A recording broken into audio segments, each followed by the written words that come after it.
साथियों नमस्कार। और आज हम फिर आपके सामने हाजिर हैं और हमारी बात चल रही है संविधान के ऊपर।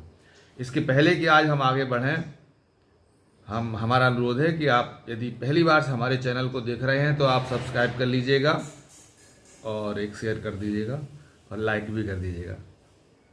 शेयर करेंगे तो ये बात और भी अन्य लोगों के पास तक पहुंचेगी और हम बहुत महत्वपूर्ण हिस्से पर आज हम बात करने जा रहे हैं। तो दोस्तों, अभी हमने संविधान में बात करने के पहले उसकी परिस्थितियों को समझा, जो संविधान की प्रस्तावना है, उद्देशिका है, उस पर हमने आपसे चर्चा की है, उसका अर्थ बताया है।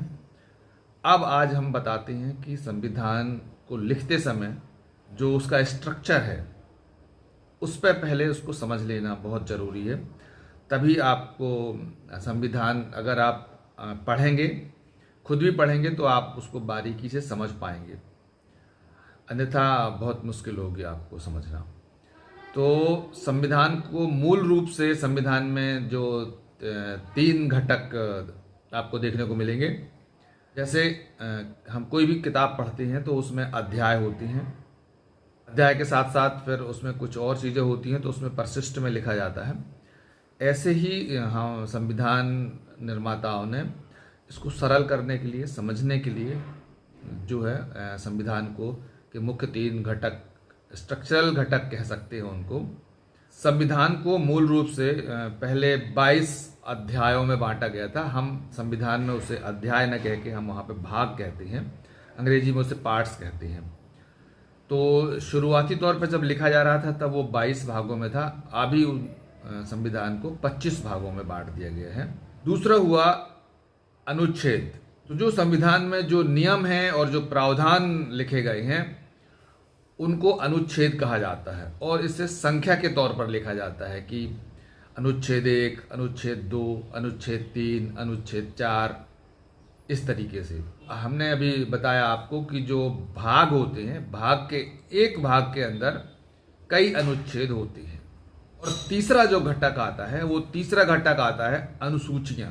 संविधान बना उस समय इसमें 8 अनुसूचियां लगाई गई थी, लेकिन अभी उसमें जब बदलाव होते गए तो अभी उसमें 12 अनुसूचियां हो चुकी हैं। जैसे कि अनुसूचियों के अंतर्गत आता है कि जैसे भारत में कितने राज्य, कितने केंद्र शासित प्रदेश, इनकी जो लिस्ट होती है उसको अनुसूची के अंतर्गत लिखा जाता है। तो इस तरीके से संविधान को समझने से पहले उसके 3 मुख्य जो अवयव हैं, घटक हैं, उनको ध्यान में रखना जरूरी है। हमने पहला बताया अनुच्छेद, जो संख्या में लिखा होता है, अनुच्छेद 1, अनुच्छेद 2, अनुच्छेद 3। दूसरा होता है भाग, या हम अध्याय कह सकते हैं। तो एक भाग के अंदर कई अनुच्छेद रहते हैं जो लगभग मिलते जुलते होते हैं एक से। और तीसरा है अनुसूची। अनुसूची माने जो लिस्ट लगाई जाती हैं कि जैसे राज्यों की लिस्ट, कितने राज्य हैं, कितने केंद्र शासित प्रदेश हैं। तो इस बात से अब आपको आगे समझने में आसानी होगी। तो साथियों, जब संविधान 1950 में लागू हुआ उस समय 22 भाग थे, 395 अनुच्छेद थे और 8 अनुसूचियां थीं। लेकिन समय से बदलाव होते गए। आज उसमें 25 भाग, 470 अनुच्छेद और 12 अनुसूचियां संलग्न हैं। हमारा संविधान है वो केवल नियमों और कानूनों का संकलन नहीं है, बल्कि ये मानवीय मूल्यों और आदर्शों का आधार भी है, जो इतने बड़े विशाल देश को, इतने बड़े भूभाग को एक सूत्र में, एक राष्ट्र के रूप में बांधे रखता है। तो इसीलिए साथियों की संविधान को नियमों और कानूनों से समझने की अपेक्षा हम इसे मूल्यों के आधार पर समझें कि ये कैसे काम करता है और ये इसमें ऐसी कौन से मूल्य शामिल हैं जो सबको बांधे रखते हैं, और अगर ये मूल्य ना हो तो क्या होगा और ये क्यों जरूरी है। तो अगर हम इस तरीके से हम अपने संविधान को समझेंगे तो निश्चित तौर से संविधान को समझने में आसानी होगी। हम पहले बता चुके हैं कि भाग, अनुच्छेद और अनुसूचियां वो तो आप इंटरनेट खोल लीजिए या किताब खरीद लीजिए, तो आप अपने तरीके से पढ़ लीजिए। तो हम आपको जो हमारा संविधान है, जो इतना महत्वपूर्ण दस्तावेज है, उसको कैसे समझा जाए और उसको कैसे पढ़ा जाए, उसका तरीका बताने वाले हैं। तो आइए सुनते हैं। तो संविधान की प्रस्तावना पढ़ी, उस पर हमने संविधान के मूल्यों को भी पढ़ा, समझा। तो हम एक बार उनको रिमाइंड करा लेते हैं। तो उनमें मुख्य रूप से जो हमने देखा, समानता, स्वतंत्रता, न्याय, भाईचारा, धर्मनिरपेक्षता और शांति कर दिया गया है। तो पूरा संविधान इन्हीं मूल्यों पर आधारित है, इसलिए आज हम बात करेंगे इन मूल्यों पर। प्रस्तावना में पढ़ा मूल्य, उनमें एक है समानता। तो ये समानता क्यों उसमें लिखा गया, समानता क्यों रखी गई, ये कितना जरूरी है, और यदि ये समानता ना हो तो क्या होगा। तो समानता का मतलब है देश के अंदर सभी नागरिकों को बिना किसी भेदभाव के सबको बराबर के अवसर प्रदान कराना। अब ये क्यों जरूरी है, तो आप देखिए कि यदि समाज में भेदभाव होगा, देश के अंदर भेदभाव होगा, तो कभी भी एकता कायम नहीं हो सकती। इसीलिए जब ये देश बन रहा था, जब लोगों को इकट्ठा किया जा रहा था, तब ये कहा गया था, उनको ये वादा किया जा रहा था कि ये देश, ये राष्ट्र आपके साथ किसी भी तरह का भेदभाव नहीं करेगा और सभी को समान अवसर प्रदान करेगा। तो ये जो मूल्य है, ये जो सबसे महत्वपूर्ण बात है, वो है, उसी को हम कहते हैं समानता। और ये जो समानता है, ये चाहे महिला हो, चाहे पुरुष हो, चाहे हिंदू हो, चाहे मुसलमान हो, या कोई भी भाषा बोलते हो, देश के किसी भी कोने में हो, उनका खान पान कैसा हो, उनका पहनावा कैसा हो, ये सब कुछ रहते हुए ये राष्ट्र आपके साथ भेदभाव नहीं करेगा। लेकिन आज जब सवाल उठते हैं कि हमारा खाना अच्छा और उनका खाना अच्छा नहीं, आज जब सवाल उठते हैं कि हमारी भाषा अच्छी, उनकी भाषा अच्छी नहीं, आज जब सवाल उठने लगते हैं कि हमारा धर्म अच्छा और उनका धर्म अच्छा नहीं, तो इसलिए देश खतरे में पड़ जाता है। तो दोस्तों, ये जो मूल्य हैं, इन मूल्यों को समझना पड़ेगा, और ये मूल्य इसी तरह की बहुत महत्वपूर्ण बातों को समाहित करते हुए लिए गए थे, और इसीलिए इनको पूरे संविधान की आत्मा कहा गया है। ये देश किसी भी नागरिक के साथ भेदभाव नहीं करेगा, सबको समान अवसर देगा। यही मूल्य है समानता का। नंबर 2 है न्याय। न्याय का अर्थ है सभी नागरिकों के साथ निष्पक्ष और समान व्यवहार करना, और इसके अंदर सामाजिक, राजनीतिक, आर्थिक सभी तरह के न्याय शामिल हैं। यह वंचित वर्ग के लोगों को, यह कमजोर तबकों को मजबूती प्रदान करता है और उनको सुरक्षा देता है। और यदि न्याय नहीं होगा तो देश में शोषण बढ़ जाएगा, अत्याचार बढ़ जाएगा, जिससे लोगों में असंतोष पैदा होगा। लोगों का देश से और संविधान से विश्वास टूट जाएगा और देश में अराजकता फैल सकती है। इसीलिए संविधान में न्याय एक बहुत महत्वपूर्ण मूल्य की तरह शामिल किया गया है, और न्याय भी बिना किसी भेदभाव के सभी नागरिकों को दिया जाएगा। उसमें यह नहीं देखा जाएगा कि उनका धर्म क्या है, उनकी भाषा क्या है, उनका पहनावा क्या है, उनकी रीति रिवाज क्या है।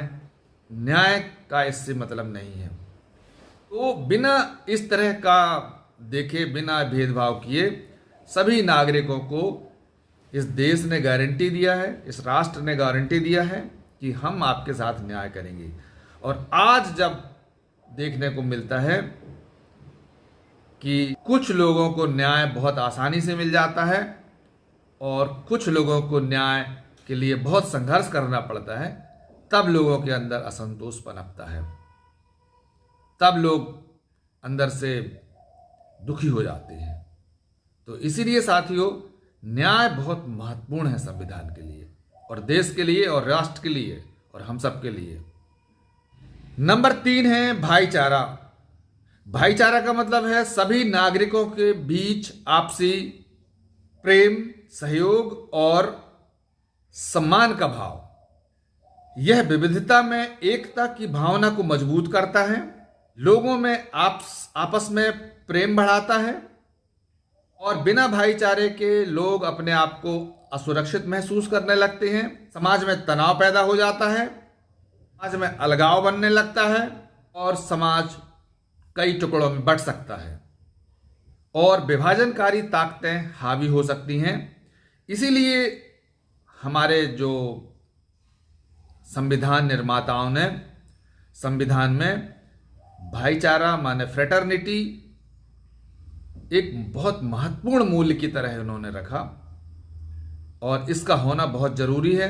इसीलिए दोस्तों, आप जहां भी हैं, अपने आसपास के लोगों से बिना जाति, बिना धर्म, बिना लिंग, बिना भेदभाव किए आपसी भाईचारा बनाए रखें।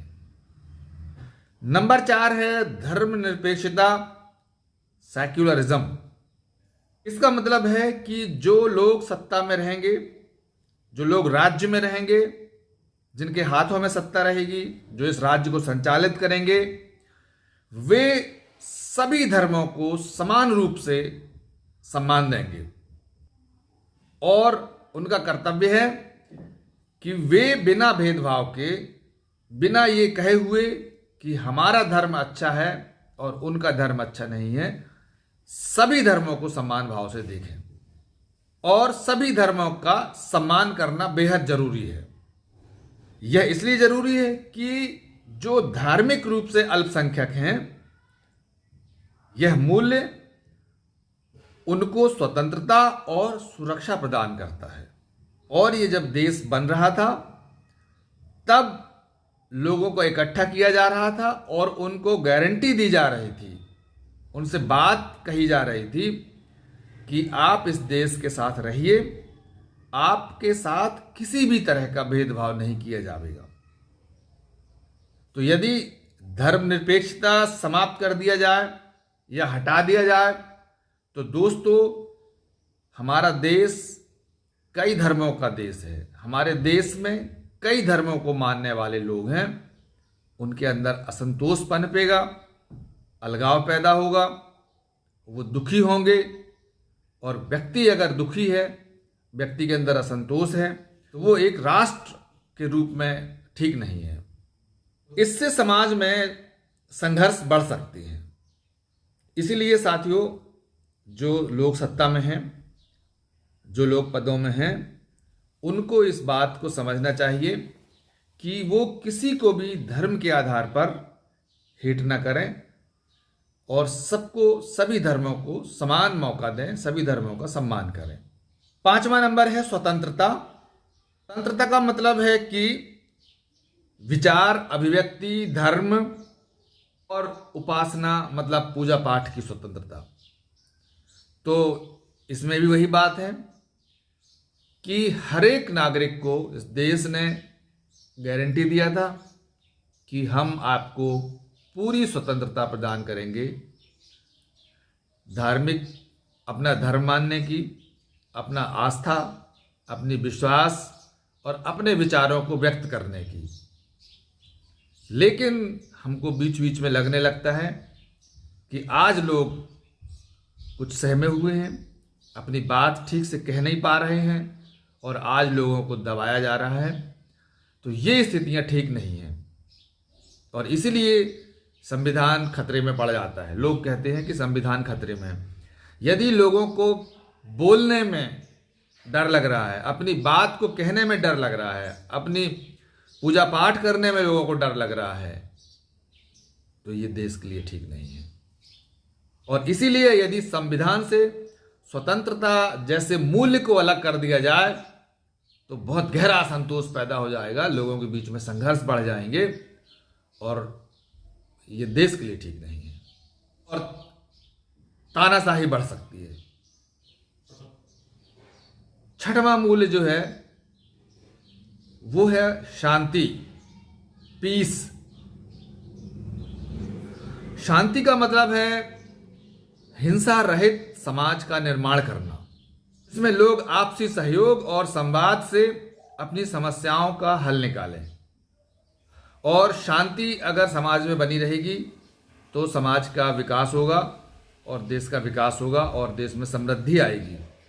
समाज में स्थिरता के बिना लोकतंत्र और कानून का पालन नहीं हो सकता, और यदि शांति ना हो तो हिंसा और अस्थिरता फैल सकती है और ये देश के लिए ठीक नहीं है। और इसको ये शांति बनाए रखने के लिए जो ऊपर मूल्य दिए गए कि लोगों को स्वतंत्रता दी जाए, लोगों के साथ न्याय किया जाए और आपसी भाईचारा बढ़ाया जाए, जो मूल्य ऊपर बताए गए हैं उन मूल्यों के आधार पर समाज का निर्माण किया जाए। तो जो लोग सत्ता में बैठे हैं उनकी जिम्मेदारी है कि वो आगे आके इन बातों को समझें, और जब हमारे लीडर लोग ये बात करते हैं तो वही बात समाज में नीचे जाती है। और अगर लीडर लोग समाज में कट्टरता की बात करते हैं, विद्वेष फैलाने की बात करते हैं, तो उनके फॉलोअर भी नीचे समाज में वही कट्टरता और विद्वेष फैलाते हैं। तो इसलिए साथियों बहुत महत्वपूर्ण बात है और इसलिए हम अपने संविधान को इतना महत्व देते हैं।